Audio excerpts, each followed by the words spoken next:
हमारे पास यहाँ पे शादियों का बाज़ार और जमातों का और सब कुछ मिलता है, फर्नीचर मिलता है। हमारे पास अच्छे से अच्छी क्वालिटी भी है और कम से कम क्वालिटी का रेंज भी है। फर्नीचर में हमारे पास 7,000 से चालू है, जो हम कम से कम रेंज में हमारे बीजापुर की जनता को देना चाहते हैं। और पूरे बीजापुर डिस्ट्रिक्ट से हमारे पास कस्टमर्स आते हैं और इंशाल्लाह आते रहेंगे। आप भी एक मर्तबा हमारे शॉप को ज़रूर विज़िट कीजिए।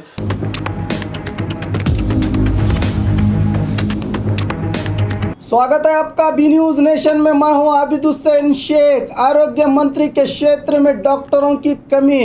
2 सरकारी अस्पतालों में एक ही है डॉक्टर, कर्मचारियों की कमी। रात के वक्त मरीजों का इलाज करने वाला कोई नहीं। तमाम सुविधाएं अस्पताल में होने पर भी डिलीवरी के लिए महिलाओं को दूसरे अस्पताल भेजे जाने जैसे कई आरोप आज टीपू क्रांति सेना के पदाधिकारियों ने लगाए। ये है आरोग्य मंत्री शिवानंद पाटिल के मतक क्षेत्र का गढ़ कहलाने वाले कोलार के सरकारी प्रथम चिकित्सा केंद्र की हालत। अस्पताल की व्यवस्था सुधारने, डॉक्टरों को ड्यूटी करने, कर्मचारियों की नियुक्ति और स्थानीय जनता की मांग, अस्पताल को हस्तांतरण जैसे अनेक मुद्दों पर सार्वजनिक जनता को हो रही दुश्वारियों का समाधान निकालने की गुहार लगाई गई। प्रदर्शन की जगह डीएचओ डॉक्टर काप से पहुंचकर प्रदर्शनकारियों की मांगों को सुनते हुए फौरन इन समस्याओं का हल निकालकर अस्पताल व्यवस्था सुधारने, तमाम सुविधाएं देने का विश्वास दिया।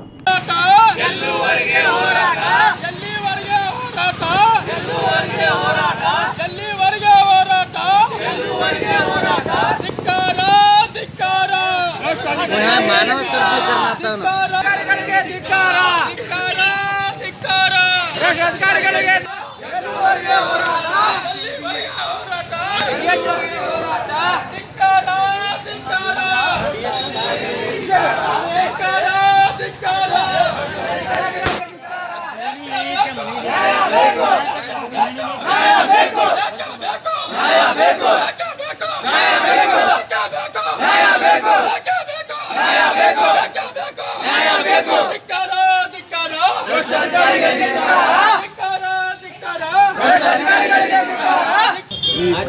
ಕಾರಣವೇನೆಂದರೆ ಇವತ್ತು ಸುಮಾರು ವರ್ಷದಿಂದ ಈ ಪ್ರಾಥಮಿಕ ಆರೋಗ್ಯ ಕೇಂದ್ರವನ್ನು ಸುಮಾರು 15-16 ವರ್ಷಗಳಿಂದ ಇಲ್ಲೇ ಕಾರ್ಯನಿರ್ವಹಿಸುತ್ತಿತ್ತು. ಈಗ ಒಂದು 6 ತಿಂಗಳ ಹಿಂದೆ ಹೊಸ ಒಂದು ಪ್ರಾಥಮಿಕ ಆರೋಗ್ಯ ಕೇಂದ್ರ ಕೋಲಾರದಲ್ಲಿ ಆದ ನಂತರ ಈ ಇದ್ದಂಥ ಇಲ್ಲಿ ಸ್ಟಾಫನ್ನು ಅಲ್ಲಿ ಇನ್ನೊಂದು ಪ್ರಾಥಮಿಕ ಆರೋಗ್ಯ ಕೇಂದ್ರಕ್ಕೆ ಕಾರ್ಯನಿರ್ವಹಿಸಲಿಕ್ಕೆ ಅಲ್ಲಿ ಹೋಗ್ತಾ ಇದ್ದಾರೆ. ನಮ್ಮ ಬೇಡಿಕೆ ಏನಪ್ಪ ಅಂದ್ರೆ ಈ ಏನು ಹಳ್ಳಿ ಸ್ಟಾಫ್ ಇದೆ, ಇಲ್ಲಿ ಏನು MBBS ಡಾಕ್ಟರ್ಗಳು ಅದಾರ, ನರ್ಸ್ ಅದಾರ, ಏನು ಸ್ಟಾಫ್ ನರ್ಸ್ ಅದಾರ, ಅವರೆಲ್ಲರೂ ಇಲ್ಲೇ ಇದ್ದಕ್ಕಿಂತ ಕಾರ್ಯವನ್ನು ನಿರ್ವಹಿಸಬೇಕು. ಅದು ಯಾಕಪ್ಪ ಅಂದ್ರೆ ನಮಗೆ ಇಲ್ಲಿಂದ ಈ ಸುತ್ತಮುತ್ತ ಈ ಹಿಂದೂ ಮುಸ್ಲಿಂ ಮತ್ತು ಈ ನಮ್ಮ SC ಕಾಸ್ಟ್ ಒಳಗೆ ಸೆಂಟ್ರ್ ಪ್ಲೇಸ್ ಆಗಿದ್ದರಿಂದ ಈ ಎಲ್ಲ ಅಧಿಕಾರಿಗಳು ಏನು ಇಲ್ಲಿ ಕಾರ್ಯನಿರ್ವಹಿಸ್ತಾರ ಇವೆಲ್ಲರೂ ಇಲ್ಲೇ ಇರಬೇಕು. ಯಾಕಂದ್ರೆ ಇವರು ಅಲ್ಲಿ ಹೋದ ನಂತರ ನಮ್ಮ ಹೆಣ್ಮಕ್ಳಿಗೆ ಭಾಳ ತೊಂದರೆ ಆಗತ್ತೈತಿ. ನಾವೆಲ್ಲ ಏನಾರ ಆರಾಮ ಮಾಡ್ಲಿಕ್ಕಂದ್ರೆ ಏನು ರೊಕ್ಕ ಇದ್ದಾರೋ ರೂಪಾಯಿ ಇದ್ದಾರೋ ಹೋಗಿ ಬಿಜಾಪುರ ತೋರಿಸ್ತಾರೆ, ಎಲ್ಲ ಏನು ಮಾಡ್ತಾರೆ ಅಂದ್ರೆ ಈ ನಮ್ಮ ಹೆಣ್ಮಕ್ಳುಗಳಿಗೆ ಭಾಳ ಅಂದ್ರೆ ಭಾಳ ತೊಂದರೆ ಆಗತ್ತೈತಿ. ಒಂದು ಡೆಲಿವರಿ ಪೇಷಂಟ್ ನಾವು ಇಲ್ಲಿದ್ದ ಅಲ್ಲಿ ಮಟ್ಟ ಹೋಗೋಟಿಗೆ ಏನಾಗ್ತೈತಿ ಏನೆಲ್ಲ ಗೊತ್ತಾಗಂಗಿಲ್ಲ. ಒಂದು ಜೀವನದ ಏನು ಕಿಮ್ಮತ್ ಐತಿ ಯಾರು ಕೊಡೋಕ್ಕೆ ಸಾಧ್ಯ ಇಲ್ಲ. ಇವತ್ತು ನಾವು ರೂಪಾಯಿ ಎಲ್ಲ ಗಳಿಸ್ಬಹುದು, ಆದರೆ ಯಾರ್ದಾರ ಒಂದು ಜೀವನ ಹೋತಪ್ಪ ಅಂದ್ರೆ ಆ ಜೀವನದ ಕಿಮ್ಮತ್ ಯಾರು ಕೊಡೋಕ್ಕೆ ಸಾಧ್ಯ ಇಲ್ಲ. ಅದ್ರ ಸಲುವಾಗಿ ನಾವೆಲ್ಲರೂ ಟಿಪ್ಪು ಕ್ರಾಂತಿ ಸೇನೆಯವರಿಗೆ ಸಪೋರ್ಟ್ ಕೊಟ್ಟು ನಾವೆಲ್ಲರೂ ಇವ್ರು ಕೂಡ ಇದ್ದು ನಾವೆಲ್ಲ ಇವ್ರಿಗೆ ಸಪೋರ್ಟ್ ಕೊಟ್ಟು ಎಲ್ಲರಿಗೆ ಮನವಿ ಮಾಡ್ತೇವೆ. ಈ DH ಅವ್ರಿಗೆ ಮನವಿ ಮಾಡಿದೀಗ ಈಗ ಮುಂದೆ ಇನ್ನೂ ಸ್ಟ್ರೈಕ್ ಮಾಡೋರ್ದೇವು. ಇಂಥ ತಾಲೂಕು ಪ್ಲೇಸದಲ್ಲಿ ಸೆಂಟ್ರ್ ಪ್ಲೇಸ್ ಐತಿ, ಇಲ್ಲೊಂದು ತಾಲೂಕು ಆಸ್ಪತ್ರೆ ಆಗ್ಬೇಕಂತೇಳಿ ನಮ್ಮೆಲ್ಲರದ್ದು ಮನವಿ ಐತಿ. ಇದು ಆಗಲೇಬೇಕು, ಹೌದಲ್ಪ ಎಲ್ಲರೂ? ಅಲ್ಲ DHO THO ಮತ್ತು ನೀವು ಯಾವಾಗ ಮನವಿಗೆ ಸಲ್ಲಿಸಿರಿ ಅವ್ರಿಗೆ? ಇವ್ರಿಗೆ ನಮ್ಮಲ್ಲೇ ರಿಸೂಡ್ ಐತಿ. ಈ ಟಿಪ್ಪು ಕ್ರಾಂತಿ ಸೇನೆ ವತಿಯಿಂದ ನಾವು ನಿನ್ನೆ ಡಾಕ್ಟರ್ ಸಾಹೇಬರ ಮುಖಾಂತರ ನಾವು ಅವ್ರಿಗೆ ಮನವಿಯನ್ನು ಕೊಟ್ಟು ಹಾಗೂ ಫೋನ್ ಮುಖಾಂತರ ನಾವು ತಿಳಿಸಿದೆವು. DH ಅವ್ರಿಗೆ ತಿಳಿಸಿಲ್ಲ, ಅವ್ರಿಗೆ ಇವ್ರು ಕಳಿಸ್ಬೇಕಾಗಿತ್ತು. ಅವ್ರು ಎದಕ್ಕೆ ಬಂದ, ಯಾಕೆ ಬಂದಾರ, ಏನು ಬಂದಾರ ಅವ್ರಿಗೆ ಗೊತ್ತೈತದು. ಯಾಕಂದ್ರೆ ಆರೋಗ್ಯ ಮಂತ್ರಿಗಳು ಶಿವಾನಂದ ಪಾಟೀಲ್ ಅದಾರ, ಅವ್ರ ಕ್ಷೇತ್ರ ಐತಿ, ಅವ್ರಿಗೆ ತಿಳಿಬೇಕಾಗಿತ್ತು. ಅಧಿಕಾರಿ ಯಾವ ನಮ್ಮನ್ನ ಕಾರ್ಯನಿರ್ವಹಿಸ್ತಾರ ಅವ್ರಿಗೂ ಗೊತ್ತಾಗ್ಬೇಕದು. ನಾವು ಹೇಳಿದ ನಂತರ ಅವ್ರು ಬರಂಗಿಲ್ಲ ಅಂದ್ರೆ ಯಾವ ರೀತಿ ಅವ್ರು ಕಾರ್ಯನಿರ್ವಹಿಸ್ತಾರೆ ಅಂದ್ರೆ ಅವ್ರಿಗೂ ಶಿವಾನಂದ ಪಾಟೀಲ್ ಸಾಹೇಬ್ರಿಗೂ ಗೊತ್ತಾಗ್ಬೇಕು. ಅವ್ರ ಮತಕ್ಷೇತ್ರದಲ್ಲಿ ಇದ್ದಂಥ ಅವ್ರ ಊರದಲ್ಲಿ ಇಂಥ ಒಂದು ಇದರಲ್ಲಿ ಈ ನಮ್ನಿ ಕಾರ್ಯನಿರ್ವಹಿಸ್ತಾರೆ ಅಂದ್ರೆ ಇಡೀ ರಾಜ್ಯದಲ್ಲಿ ಹೆಂಗೆ ಕಾರ್ಯನಿರ್ವಹಿಸ್ತಾರೆ ಆರೋಗ್ಯ ಸಚಿವರಿಗೆ ತಿಳಿಬೇಕು. ಅಲ್ಲ ಇಷ್ಟೊತ್ತಿಗೆ ತಮ್ಗೆ DHO ಅಥವಾ THO ಯಾವುದೇ ಅಧಿಕಾರಿಗಳು ಬಂದು ಸ್ಪಂದನೆ ಮಾಡಬಹುದು, ಇಷ್ಟೊತ್ತನ ಯಾಕೆ ಕಾಯಿಸ್ತಾಕತ್ತಾರ? ಅವ್ರಿಗೆ ಗೊತ್ತಾಗಬೇಕದು. ನಾವು ಈ ಧರಣಿ ಏನೈತಿ ಇನ್ನ ಶಾಂತಿ ರೀತಿಯಿಂದ ಮಾಡಿರ್ತೇವೆ. ನಾವೊಂದು ಅರ್ಧ ತಾಸು ಗಂಟ್ಲೆ ಅವ್ರು ಬಂದರು ಬೇಸಿ ಬರ್ಲಿಕ್ಕೆ ಮುಂದಿನ ಏನೈತಿ ನಾವು ಸ್ಟ್ರೈಕ್ ಬೇರೆ ರೀತಿಯಲ್ಲಿ ಮಾಡ್ತೇವೆ. ಅದಕ್ಕೆ ಏನೈತಿ ಏನಾಕೈತಿ ಹೊಣೆಗಾರ ಏನೈತಿ DHO ಆಗಲಿ ಅವ್ರ ಆರೋಗ್ಯ ಇಲ್ಲಿ ನಮ್ಮ ಸಾಹೇಬ್ರ ಅದಾರ ಅವ್ರು ಆಗ್ತಾರ. DHO ಅವ್ರು ನಮ್ಗೆ ಮಾಹಿತಿನೇ ಇಲ್ಲ ಅಂತ ಹೇಳಿದ್ರಿ, ನಾವು ಮಾಧ್ಯಮದವ್ರು ನಮ್ಮ ಕಡೆ ಪ್ರೂಫ್ ಐತಲ್ಲ, ನಾವು ಕೊಡಕ್ಕೆ ರೆಡಿ ಅದಲ್ಲ. ನೀವು ಏನು ಕೇಳ್ತೀರಿ ಕೇಳ್ರಿ, ನಮ್ಮ ಕಡೆ ಪ್ರೂಫ್ ಐತಿ ಕೊಡಕ್ಕೆ. ನಾವು ಅವ್ರಿಗೆ ಇದು ಕೊಟ್ಟೆವು, ಇಂಟಿಮೇಷನ್ ಆಲ್ರೆಡಿ ನಾವು ಮುಟ್ಟೈತಿ ಅವ್ರಿಗೆ. ನಮ್ಮ ಕಡೆ ರಿಸೀವ್ಡ್ ಐತಿ, ಬೇಕಾದ್ರೆ ನೀವು ನೋಡ್ಬೋದು. ಆರೋಗ್ಯ ಸಾಹೇಬ್ರದಾರ ನಮ್ಮಲ್ಲಿ ರಿಸೀವ್ಡ್ ಐತಿ. ನಿನ್ನಿಂದಾನೆ ನಾವು ಅವ್ರಿಗೆ ಮನವಿ ಮಾಡ್ಯಾವ. ಇವತ್ತು ಈ ಸ್ಟ್ರೈಕ್ ಐತಿ ಅವ್ರಿಗೆ ಹೇಳೇವು, ಫೋನ್ ಮುಖಾಂತರ ಹೇಳೋ, ಅರ್ಜಿ ಕೊಟ್ಟು ಮತ್ತೆ ರಿಸೀವ್ಡ್ ತೊಗೊಂಡೆವು. ಮಾತಿಲಿ ಹೇಳಿದ್ರಲ್ಲ, ಅದು ಪೇಪರ್ದಲ್ಲಿ ಐತಿ. ನಮ್ಮ ಸುಮಾರು 10:30 ಗಂಟೆ ನಮಗೆ ಕೊಟ್ಟಂಥ ಪರ್ಮಿಷನ್ 10:30 ಗಂಟೆ ಕೊಟ್ಟಿದ್ರು. ಆಲ್ರೆಡಿ 12:30 1 ಬತ್ತು. ಆದ್ರೆ THO ಮತ್ತು DHO ಅವರು ಯಾರೂ ಅದಕ್ಕೆ ಸ್ಪಂದನೆ ಮಾಡಾಕತ್ತಿಲ್ಲ. ಆದ ಕಾರಣ ಪೊಲೀಸ್ ಸ್ಟೇಷನ್ನಿಂದ ಇಂಟಿಮೇಷನ್ ಕೊಟ್ಟೆವು, ಅದು ವೈದ್ಯ ಅಧಿಕಾರಿಯಿಂದ ಅವ್ರು ಇಂಟಿಮೇಷನ್ ಕೊಟ್ಟೆವು. ಅವ್ರು ಏನೈತಿ ಏನೋ ಒಂದು ಒತ್ತಡದಿಂದ ಆಗ್ಬೋದು ಮತ್ತು ಮತ್ತೊಂದು ಬೇರೆ ರೀತಿಯಿಂದ ಅವರು ಅನಿವಾರ್ಯ ಕಾರಣ ಅಥವಾ ಯಾವುದೋ ಒಂದು ಕೊರತೆಯಿಂದ ನಾವು ಬರೋಕ್ಕಾಗಲಿಲ್ಲ ಅನ್ನುವಂಥ ಸುಳ್ಳು ಭಾವನೆ ಒಂದು ಹೇಳಾಕತ್ತಾರ. ಅದೇ ರೀತಿ ಅದರ ಸಲುವಾಗಿ ನಾವೆಲ್ಲರೂ ಕೂಡ ಏನೈತಿ ಉಗ್ರವಾದ ಹೋರಾಟ ಇನ್ನೊಂದು ತಾಸು ಅರ್ಧ ತಾಸು ಟೈಮ್ ಕೊಟ್ಟೇವೆ ಅವರಿಗೆ. ಆಲ್ರೆಡಿ ಅವರು ಬರ್ಲಿಕ್ಕೆ ಅಂದ್ರಂತೂ ಎಲ್ಲರೂ ಕೋಲಾರನ ಸುತ್ತಮುತ್ತಲಿನ ಹಳ್ಳಿಯವರು ಮತ್ತು ಕೋಲಾರದವರು ಮತ್ತು ಟಿಪ್ಪು ಕ್ರಾಂತಿ ಸೇನೆಯವರು ಎಲ್ಲರೂ ಕೂಡಿ ಏನೈತಿ ಉಗ್ರವಾದ ಹೋರಾಟವನ್ನು ಮಾಡ್ತೇವೆ. ಒಂದೇದು. ಎರಡನೇದು ಏನಂತಂದ್ರೆ ಇಲ್ಲಿ ಅಳತಿ ಮಾಡೋಂಥ ಹೋದಂಥ ತಾಲೂಕು ಆಸ್ಪತ್ರೆ ಬೇರೆ ಕಡೆ ಸ್ಥಳಾಂತರ ಮಾಡತ್ತಾರೆ. ನಾನು ಸುಮಾರು 18-20 ವರ್ಷದಿಂದ ಆರೋಗ್ಯ ಪ್ರಾಥಮಿಕ ಕೇಂದ್ರ ಇಲ್ಲೇ ಇತ್ತು. ಎಲ್ಲರೂ ಸಾರ್ವಜನಿಕ ಅನುಕೂಲ ಆಗತ್ತಿತ್ತು. ಈಗ ಇಲ್ಲೇ ಸುಮಾರು 2-2.5 ಕಿಲೋಮೀಟರ್ ದೂರದಿಂದ ಏನಂತ ಆರೋಗ್ಯ ಆಸ್ಪತ್ರೆಯನ್ನು ಶಿಫ್ಟ್ ಮಾಡ್ಯಾರ. ಅದ್ರಾಗ ವೈದ್ಯಾಧಿಕಾರಿ ಒಬ್ಬರೇ ಇದ್ದಾರೆ.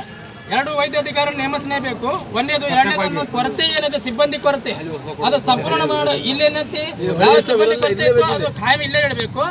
ಮೂರನೇದು ಏನಂತಂದ್ರೆ ಇಲ್ಲಿ ಏನು ಅಳತೆ ಮಾಡುವಂಥ ಆಸ್ಪತ್ರೆ ಇಲ್ಲೇ ಆಗಬೇಕು. ಇದರಿಂದ ಇದು ಆಸ್ಪತ್ರೆ ಬೇರೆ ಕಡೆ ಶಿಫ್ಟ್ ಮಾಡ್ತಾರೆ. ನಾವು ಎಲ್ಲರೂ ಟಿಪ್ಪು ಕ್ರಾಂತಿ ಸೇನೆಯಿಂದ ಉಗ್ರವಾದ ಹೋರಾಟವನ್ನು ನಾವೆಲ್ಲರೂ ಕೂಡ ಮಾಡ್ಕೊಳ್ಳೋಕೆ ಸಿದ್ಧವಿದ್ದೇವೆ ಅಂತಲೇ ಈ ಮಾಧ್ಯಮ ಮುಖಾಂತರ ಅವರಿಗೆ ಹೇಳಕ್ಕೆ ಇಷ್ಟಪಡ್ತೀವಿ. ಒತ್ತಡ ಯಾರು ಒತ್ತಡ ಇರ್ಬೋದು, ಯಾರು ಒತ್ತಡ ನಾವು ಅದು ಹೇಳ್ಬೋದು, ನಾವು ಅದು ಹೇಳಕ್ಕಾಗಲ್ಲ. ಆದ್ರೆ ರಾಜಕೀಯ ಒತ್ತಡ ಇರಬಹುದು, ಬೇರೆ ಯಾವ ಒತ್ತಡ ಇರಬಹುದು. ಆದ ಕಾರಣ ಅವರು ಬಂದಿಲ್ಲ. ಅವ್ರು ಬರೋ ಥರ ನಾವು ಬೆಳಂಗೂ ಇಲ್ಲ. ಸರ್, ತಮ್ಮ ಮೇಲೆ ನೇರವಾಗಿ ಆರೋಪ ಐತಿ ಇವಾಗ. ಇವಾಗ ಇದಕ್ಕೆ ನಿಮ್ಮ ಉತ್ತರ ಏನು? ಎಲ್ಲ ನೀವು ಕಳಿಸಿ ನೀಡಿಲ್ಲ ಅಂತೇಳಿ ರಿಸಿಪ್ಟ್ ತೊಗೊಂಡಿದ್ದ ಹೌದು. ಇವರು ಅಧ್ಯಕ್ಷರ ಮುಂದೆನೆ ನಾನು THOಗೆ ಫೋನಿನ ಮುಖಾಂತರ ತಿಳಿಸಿದ್ದೇನೆ, ತಿಳಿಸಿದ್ದೇನೆ.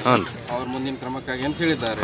ನಾನು ಮುಂದಿನ ಕ್ರಮಕ್ಕಾಗಿ ಅಂತ ನೇರವಾಗಿ ಬರೋದು ಅವ್ರಿಗೆ ತಿಳಿಸಿ ಯಾರ್ಯಾರು ಮಾಹಿತಿ ಕೊಡ್ಬೇಕು ಎಲ್ಲ ಸಲ್ಲಿಸಿದ್ದೀನಿ.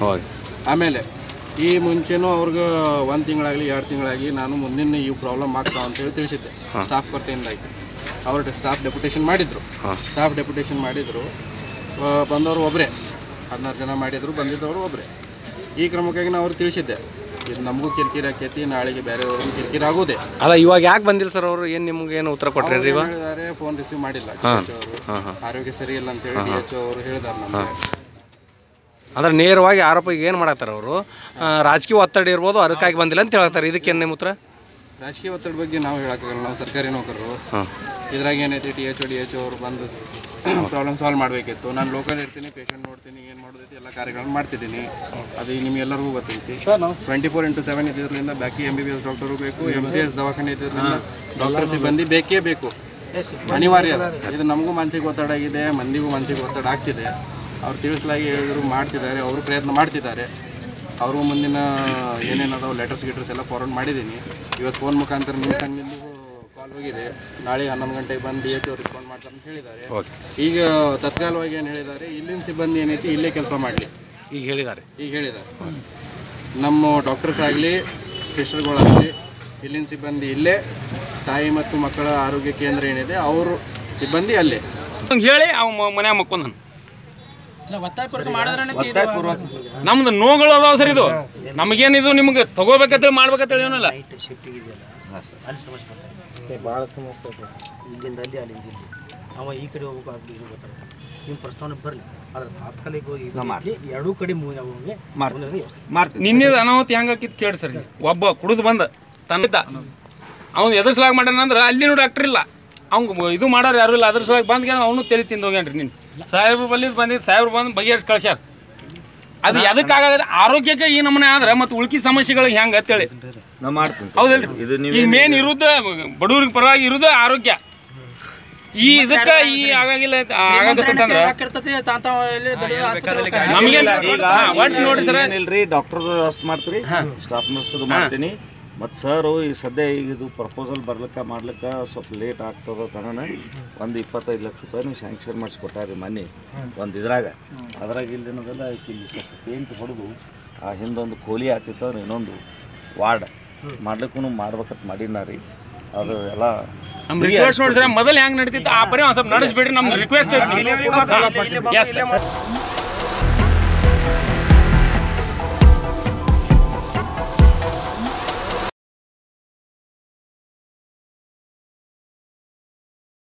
और खबरों के लिए देखते रहिए B news nation. B news nation के लेटेस्ट न्यूज़ों को अपने मोबाइल में देखने के लिए यूट्यूब में बी न्यूज नेशन के चैनल के सब्सक्राइब आइकॉन को दबाएं और फिर बेल आइकॉन को दबाने पर आप लेटेस्ट न्यूज़ों को देख सकते हैं।